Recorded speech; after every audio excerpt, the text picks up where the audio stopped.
Le clou des frères Grimm. Un marchand avait fait d'excellentes affaires à la foire.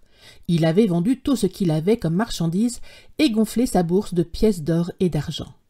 Comme il voulait être rentré chez lui avant la tombée de la nuit, il décida de se mettre en route aussitôt, serra sa bourse dans sa sacoche de sel, monta à cheval et s'en fut. Vers midi, il fit étape dans une ville. Le palefrenier, quand il lui ramena son cheval pour repartir, lui fit remarquer: « Il lui manque un clou au fer de son pied gauche derrière, monsieur. »« Laisse courir, dit le marchand. Pour les 6 lieues qu'il me reste à faire, le fer tiendra bien.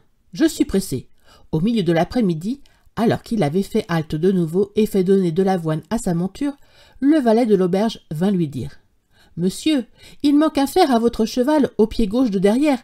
Faut-il que j'aille le faire chausser ? » « Laisse, dit le marchand, je suis pressé, et la bête supportera bien les 2 lieues qu'il me reste à faire. » Il remonta en selle et continua sa route. Mais peu après, le cheval se mit à boiter. Et il ne boita pas longtemps avant de broncher. Et il ne broncha pas longtemps avant de faire une chute et de se casser la jambe.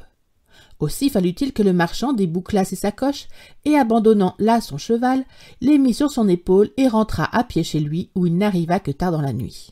« Tout cela, conclut-il, c'est de la faute de ce maudit clou qui a fait tout le mal.